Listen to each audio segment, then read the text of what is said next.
Hi Sumit, in this video we'll be learning how to draft the recent trendy necklines. Really, necklines can actually transform the game of a dress or top, so you really need to be imputing beautiful new neckline designs. And for this reason we'll be learning how to make about 7 different new neckline designs. So if this looks like what you like to learn, then you need to watch this video to the very end. My name is Veronica Adams Easy. Welcome to Vera Adams YouTube channel. So I have about 7 pattern paper here, and I've already drafted like half scale. Yes, I didn't impute that here, so you have to do that. If you want that, you can impute any type of that you want, but for the sake of this tutorial I won't be adding that, since we're just focused on the neckline. So without wasting time, let's get right into it. For the first pattern paper, I've already gone ahead to mark the regular neck width and depth. That's 3 by 3 inches. On that same neckline, I'm coming down by 1 inch right there, and I'm determining the depth of this neckline, and I decided to mark about 6.5 inches. You can go as deep as you want. Right on that neckline depth, I'm going to go ahead to mark half of the nipple to nipple measurement, which is 3.5. This is just serving as a guide to know how wide that design is going to be. So I'm going ahead to mark 3.5 inches right here. So now we can go ahead to connect from that 1 inch that we came that by from the neckline right into the neck depth. Just watch what I'm doing. I'm sure that if you pay optimum attention to what I'm doing, you get it right. And in this video, I tried as much as possible to avoid using a curve rule. That means I'm trying to say no matter the design that you're seeing here, you can actually use it. You can actually achieve it by using freehand. You don't necessarily need a curve rule to get this. To make it more visible, I'm using marker pen to actually trace this out. So after cutting it out, this is what we have. So if you want the center of this part higher than this, you can actually do 1 inch. You can do as much as you want. You can do 1 inch or 1.5 inches. But this is exactly what we have right on the screen. Moving on to the second design, I also have the neck width and depth already marked out as 3 by 3 inches. So, but for this design, I'm going to be opening the pattern paper up just as you're seeing right here. On the left hand side of the paper, I decided to come down by 7 inches right from the neck width, and I traced it downwards just as you're seeing me doing here. And I'll just go ahead and cut it out. Actually, this design is very simple. I think it's the simplest of all. Then you can go ahead to fold in from the other neckline width just as you're seeing me doing here. So this is what you have after that is done. So you have it like this. But I said to tweak it a bit because you can decide that you don't want it this wide, or you want it somehow circular. So I said to make it a bit round. So this is just my freehand trying to just curve in the sides because I don't want sharp end, just to make it a bit different. You know, you can just add 1 or 2. You might see a design and you add 1 or 2 to it. So that's just what I'm trying to do here. So I'll go ahead and cut it out, and this is what we have. So you can either choose the first one or this one. Both looks beautiful. For the third neckline design, I'll need to bring in a fresh pattern paper.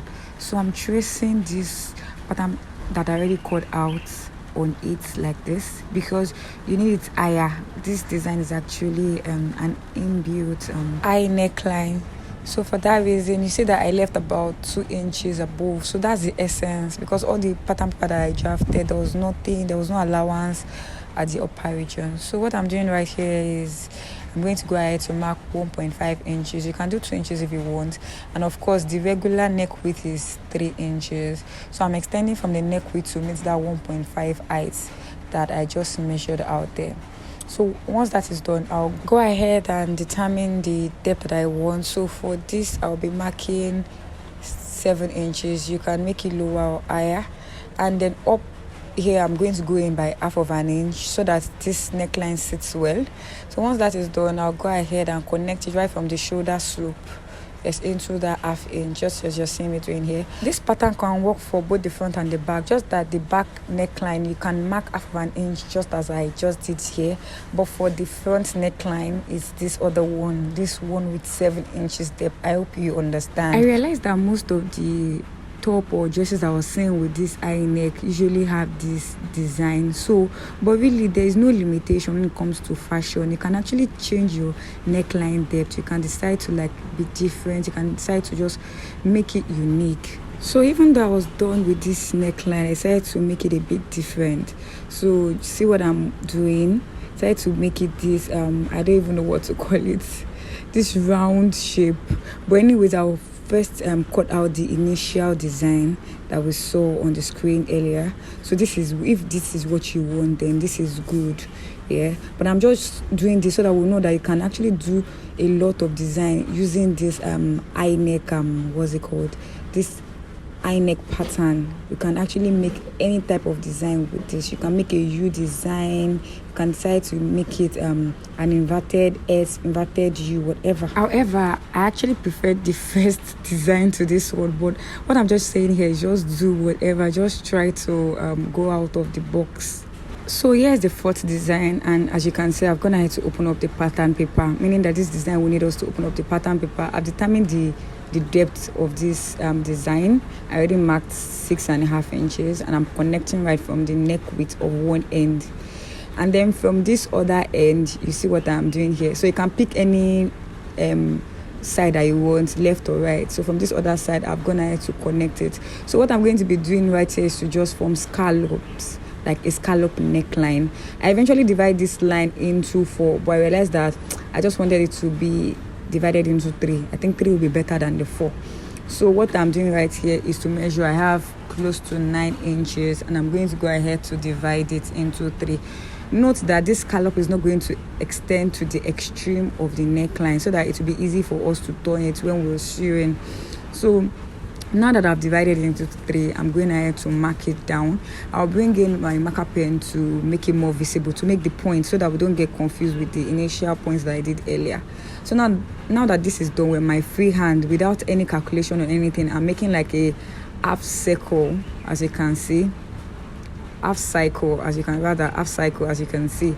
So I've done about 3. And this is what we have. You see that I left about half of an inch at that edge. I didn't let it get to the edge.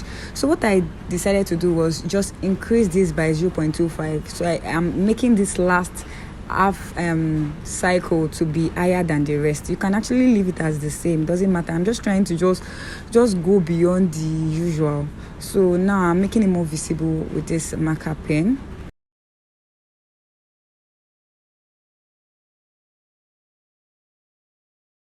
So while I was drafting this out, I just got an idea.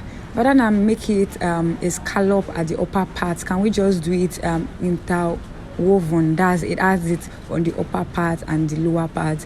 You might be a bit confused, but don't worry, I'm going to be doing that. That will just serve as a bonus for this video. So right here, I also have a pattern paper. I've gone ahead to open it up, and I'm marking 7 inches, just as we did for the previous neckline. This will serve as the neckline depth. At that 7 inches mark, I'm going to go out by half of an inch because I don't want it straight. I want it a bit slanted. So now that is done, I can now go ahead to extend this line to connect to the other neckline width, just as we did for the previous tutorial. So this is where the difference sets in. So after drawing or trying to sketch that half circle, I'm going to be doing it right here, just as you're seeing me doing, and then I'll come down, extend it downwards like this. You can see that I'm not even using any particular measurement. Yes, you can see how I'm doing it, just as if I don't know if it's an inverted S, sort of. You can see that I also left about half of an inch at the extreme of the neckline. So I'm making it more visible right here. So it's like a snake. Should I call it snake or S or whatever? Just, you get what I'm saying. So you really don't need any measurement to be able to make this happen. So now that we're done with the drafting, I'll go ahead to cut it out so that we can see what we have. For me, I actually prefer this second design. I don't know what your preference might be. So anyone you want, this is just a bonus.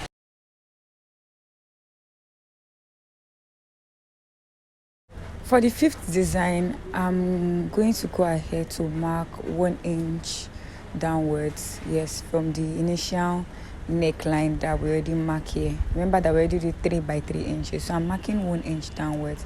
So from that part, I'm going to come down by 6 inches as the neckline depth. You can do on that same line. So I'll go ahead and roll that out in by about 2.5 inches from the armhole area, just as you're seeing me doing here. So from this part, from the upper part, I'm going to come out by 0.25 inches, just as you're seeing here. Actually, you can decide to ignore this 0.25 inches that we're coming out by and just mark from that place straight up. But just to make it a bit more unique, I decided to do that. And from that point, I'm going to connect it to meet the neck depth, just as seen. And voila, we're done with this neckline design. You can see how simple, how easy it is to make this neckline design. So really, it doesn't have to be so complicated. To determine the width of the bead you'll be inserting here, this is how you get it. So right here I have 5.5 inches, meaning you need width of 5.5 inches for this design for the bead. For this design, I'm going to go ahead to mark 1.5 inches away from the initial neck width, because this design actually has a wide neckline. So once that is done, I'll also go ahead and mark 4 inches as the neck depth, because it has to be wide, just like I said initially. So we're going to be ignoring the first neckline. Right on the new neckline, I'm going to go ahead and mark 1.5 inches and make a mark. I'm also going to determine the depth of this neckline, which I marked as 6 inches. So on that point, I'm also going to use the half of the nipple to nipple measurement, which is 3.5 inches. I also went ahead to make a mark there. For this part, I really feel that you should just watch what I am doing than listening to what I'm saying, because I really don't know how best to explain this. So what I'm doing is I am trying to make like a triangle sort of around this area. Then I'm using the 3.5 inches as a guide, so that the end of the triangle stops at that 3.5, doesn't exceed, so it doesn't expose too much.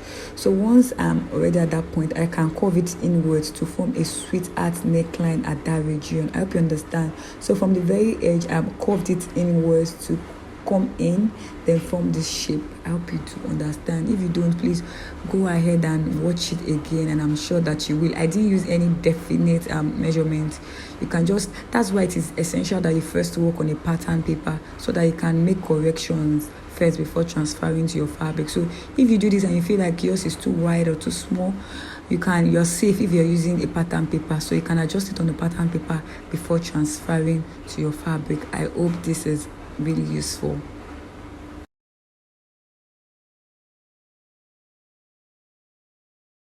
So for the final neckline design, we're going to be opening up this pattern paper. I already told you there's some designs that you have to open up the pattern paper, and so you can just cut it on fold. So I'm also making sure that I have the same neckline width and depth that I had on the other side. So for this design, if you're a small size, 2.5 inches is actually okay, but if you're a bigger size, you can use 3 inches. I'm actually in a smaller size, but I just don't want to make corrections, so I'm using the 3 inches. So I'm coming down by 7 inches for the neckline depth. You can actually go deeper, but I think 7 inches is fine, because this actual neckline actually exposes. So at that 7 inches, I made a line, and that line connects into the armhole, so that is fine.